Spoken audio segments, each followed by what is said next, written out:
யூசுப் அலைஹிஸ்ஸலாமுடைய வரலாறு சில உரைக்காக கொஞ்ச நாளைக்கு முன்னாடி படிக்க வேண்டிய சூழல் வந்துச்சு.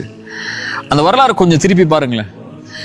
அவங்க வாழ்க்கையில பட்ட எல்லா கஷ்டங்களும் இல்லையா, அவங்க சகோதரர்களால தான் என்ன செய்யப்பட்டாங்க, கிணத்துல தூக்கி வீசப்பட்டாங்க.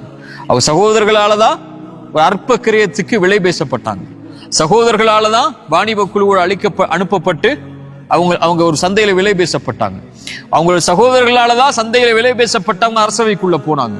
அரசவைக்குள்ள போனதுக்கு அப்புறம் அந்த பெண்ணுடைய சூழ்ச்சி ஏற்படுது, சிறைச்சாலைக்கு வர்றாங்க. பல ஆண்டுகள் சிறைச்சாலை.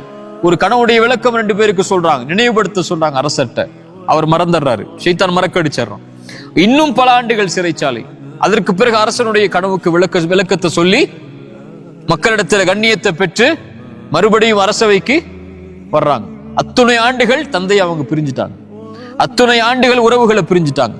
எல்லா கண்ணியமும் எடுக்கப்பட்டுடுச்சு. ஒரு நபிய விலை பேசினாங்க சந்தையில், ஒரு நபி சிறைச்சாலைக்கு அனுப்பப்பட்டாங்க. இவ்வளவு சோதனைகளையும் இவ்வளவு வேதனைகளையும் அனுபவிச்சவங்க இறுதி நேரம் வருது, வந்து நிக்கிறாங்க முன்னாடி, மன்னிச்சிருங்கன்னு சொல்லி என்ன வேணாலும் செய்யலாம் யூசுப் அலைஹிஸ்ஸலாம் இல்லையா. தன் ஒட்டுமொத்த வாழ்நாளையும் கேள்விக்குறியாக்கனவங்க முன்னாடி நிக்கிறாங்க. பிகல்பின் சலீம், சுத்தமான உள்ளம் உள்ளவங்க என்ன முடிவெடுத்தாங்க, லா தஸ்ரீப அலைக்கும் அல்யௌம், உங்க மேல இன்னைக்கு பழி தீர்க்கப்படாதுன்னாங்க இல்லையா. இல்லையா, அவங்க தந்தையுடைய உள்ளத்தை பாருங்க, யாக்கூப் அலைஹிஸ்ஸலாமுடைய உள்ளத்தை.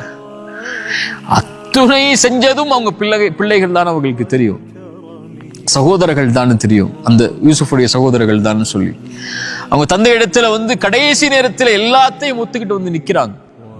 எங்களை மன்னிச்சிருங்கன்னு சொல்லி ஒரே வார்த்தை சொன்னாங்க, என் பிள்ளைகளே உங்களுக்காக அல்லாஹ்விடத்துல பாவ மன்னிப்பை கேட்பேன். நான் பிகல்பின் சலீம், சுத்தமான உள்ளம். அது வெறுப்பை சுமக்காது, அது குரோதங்களை சுமக்காது, அது விரக்தியை சுமக்காது, அது எதிர்ப்பை சுமக்காது, கோபங்களை சுமக்காது.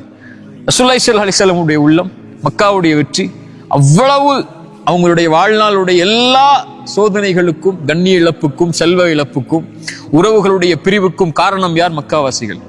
உள்ள நுழையும் போது சொன்னாங்க, இனிமேல் மக்காவுடைய கண்ணியம் பாதுகாக்கப்படாது, குறைஷிகளுடைய தலை வெட்டி வீசப்படும் சொல்லி ஸல்லல்லாஹு அலைஹி வஸல்லம் சொன்னாங்க. அப்படி அல்ல, லா தஸ்ரீப அலைக்குமுல் யௌம் அன்தும் துலகா, இந்த தினம் யார் மேலேயும் பழி தீர்க்கப்படாது, நீங்கள் எல்லோரும் விடுதலை செய்யப்படுபவர்கள் என்று ஸல்லல்லாஹு அலைஹி வஸல்லம் சொன்னாங்க.